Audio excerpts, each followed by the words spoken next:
how much is the quarterback situation going to factor in where you eventually go? That's a huge factor, and not just the quarterback, offensive coordinator, the offensive line. So I'm definitely gonna do my due diligence, dot my I's, cross my T's before I just, okay, they talking 14, 13 million, and I just jump on that because the number's right. You know what I'm saying? Yeah. So let's swim in those waters. I was right? gonna say, so Robby Anderson with us in studio here, free agent wide receiver, and quarterback is a big part of this whole offseason. There are so many guys that could potentially be on the move, and we're all kind of waiting for the Tom Brady domino to fall first, and then everything else. What's it like watching that as someone who hopes to catch passes from one of these guys? Like, how difficult is it to gauge all this, knowing that after Tom Brady, we have to kind of wait for all these pieces to slot out? Yeah, it's very interesting, and I mean, not only just Tom Brady, Teddy Bridgewater, too. I think that he's probably the most slept-on free agent, so me and him already have chemistry, so, trying to see what he's going as well, that's a big factor, but definitely, just sitting back, and it's exciting, seeing where these guys going to land, and that's obviously going to draw interest in me, and, teams pull me in, so it's just it's a lot. And one thing that Tom Brady leads to is everybody has an opinion about it. What do you think? Do you think he goes back to New England, or do you think he goes somewhere else? See, the thing is, I can't even call it myself, I have my thoughts on it, I'm not sure if, maybe he wants to beat Bill. Maybe this they already talked and they laughing at everybody about this. Who knows? Well, that is the thing. Like, New England fans are certainly hoping. Yeah, you're not going to get that from Bill. We can certainly the say. Laughing. So you said you have your own thoughts on it. Is there one that you feel strongly about with Tom? I mean, do you have in your mind where do you think it might end up being for him?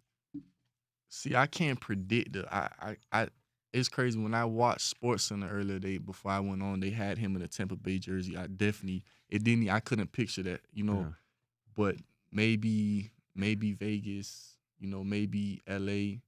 But I just feel like if he is to leave New England, I think that he'll want to probably go somewhere that's enjoyable, right, outside of football, like not like a more popular sort of choice like of living. When LeBron went to the Lakers, it was about. Obviously, they're doing well now, but for that I'm from Cleveland. Yeah, right. I understand. Respect. I love you. Draft 2021, Cleveland. Very excited about it. But when LeBron went to the Lakers, yes, he wanted to win, but there were other things he wanted to do, and now we're hearing that the directors of the Avengers movie are helping Tom set up 199 Studios. Is that what it is? Yeah, I would say so. Production. All these outside interests that come with being in a major market like that, and it's not to say the Patriots haven't been a major organization, but you played in New York. Like, how different is that for people when you're playing in a place that's such a huge media focus, that's such a big metropolitan area like that? Yeah, I think it's all about you as a person. Some dudes want that, some don't. It's no telling what Tom's really truly thinking, but. The fact that he does I still see something about him getting involved with the film that might be a direction he might be trying to go to LA for. What about a quarterback that you did play with, and Sam Darnold last year for the Jets? As people are getting to know him, because we know he had the setback, he had the mononucleosis that had him out for a bunch of games last year, but he's a guy still coming into this league. What have you seen from Sam early on in his development that you like and think could grow into something? I think Sam really took some strides last year that I saw personally. Sam started to take charge when we started doing better, me and him together and our team. He started to take over the offense, and that's what a lot of people don't really know. Like, he went in there like, look, I want to do this, this, and that.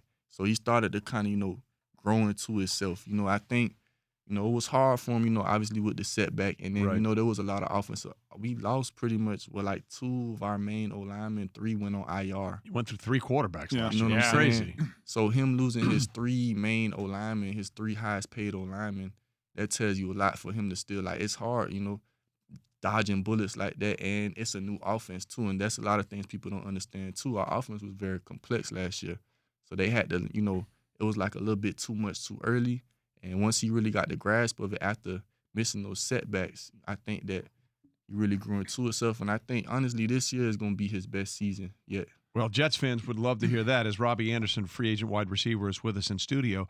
So let's talk about the Jets. Obviously, you've had some success there. They were the team that drafted you. You obviously like Sam Darnold. As you were getting set to head to free agent, what did the Jets say to you about, hey, let's keep in touch? I mean, how does it go when you're going to be a free agent? Do they say, all right, see ya? Or do they say, hey, let's keep talking and figure out what's happening here? Yeah, no, I mean, they didn't create a bridge. They let it be known from the owner to the GM to the coaches that they don't want to lose me, you know, that they are going to try and do everything in their power to keep me, you know. So it's been expressed like highly that they going to try and do whatever it takes to keep me. Like, they don't want to lose me, you know. And, you know, honestly, I don't want to, you know, walk away, but, you know, it's a business. Sure. Got to do what's best for me, but they really don't want to lose me. So it's not like they say, you know, goodbye, kick me out the door, take your stuff, you know what I'm saying? Like, they not trying to lose me. That's got to make you feel good. Well, right? and but as we know, Yeah. you can say anything you want, right? Yeah. And let's see what they back it up with, you know, Yeah. with a number on a sheet. Yeah. No doubt about it. As we're talking to Robby Anderson, 4 years in the league out of Temple last year, 52 catches, just under 800 yards, 5 touchdowns. What's the best attribute you bring to a team? I mean, obviously my playmaking ability. I can change the game. I can make big plays, you know, like in the blink of an eye. So I think that's definitely like, and I was tell my coaches last year as I was getting the new coaching staff, I'm like, man, like, I'm the spark, you know what I'm saying? Like, that's what I've been. And if you look at our season, we were kind of moving slow when we played Dallas and I caught that 92-yard touchdown. Yes, I'm aware of that one. Oh yeah, Cowboy fan. absolutely. It gave us a energy and life, and it kind of like jump started our season, and that's kind of like that's always been my niche playing football, and especially like early in my career, I was always kind of like that spark for the Jets. So that's what I bring to a team.